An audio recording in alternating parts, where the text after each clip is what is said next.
پیارے بچوں، بنیاد اردو میں ایک بار پھر سے آپ سب کا سواگت ہے۔ بچوں، آج ہم اردو کی 10ویں کتاب سے افسانہ آسمان، پھول اور لہو کا خلاصہ اور سوالات کریں گے۔ سب سے پہلے خلاصہ دیکھیں۔ آسمان، پھول اور لہو نور شاہ کا لکھا ہوا ایک بہترین افسانہ ہے۔ اس افسانے میں نور شاہ نے کشمیر کے سماج کی بہترین عکاسی کی ہے۔ بچوں، عکاسی کا مطلب ہے تصویر کشی۔ ایک عورت صبح کے وقت گھر کی کچھ چیزیں خریدنے بازار جاتی ہے۔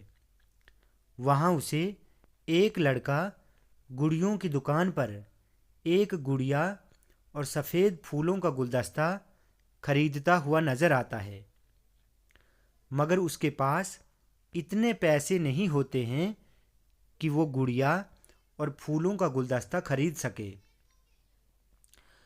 عورت اس لڑکے سے پوچھتی ہے کہ تم یہ گڑیا اور پھول کیوں خریدنا چاہتے ہو؟ لڑکا جواب دیتا ہے کہ میں یہ گڑیا اپنی بہن کے لیے خریدنا چاہتا ہوں جو آسمانوں میں رہتی ہے۔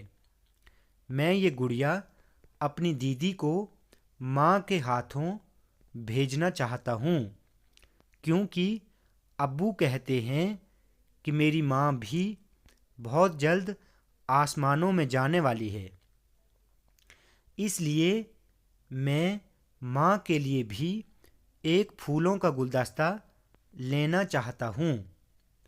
عورت کو اس لڑکے پر ترس آتا ہے اور وہ اس لڑکے کو کہتی ہے کہ تم یہ پیسے میرے پرس میں ڈال دو اور پھر دیکھو یہ جادوئی پرس کیا کمال کرتا ہے۔ اس کے بعد عورت دکاندار کو دونوں چیزیں پیک کرنے کے لیے کہتی ہے۔ یہ کہہ کر عورت لڑکے کو دونوں چیزیں پیک کروا کے دیتی ہے اور لڑکا خوشی خوشی گھر جاتا ہے۔ کچھ دن بعد عورت گھر میں بیٹھ کر اخبار پڑھ رہی ہوتی ہے کہ اچانک اس کی نظر اخبار کی ایک تصویر پر پڑتی ہے جہاں پر لکھا ہوا تھا، یہ حلیمہ بی بی کی تصویر ہے جو سری نگر میں ایک بم دھماکے میں زخمی ہوئی تھی۔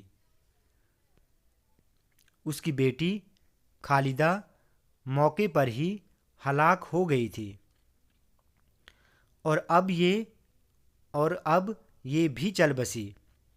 لاش کے قریب پھولوں کا گلدستہ اور گڑیا پڑی ہوئی تھی۔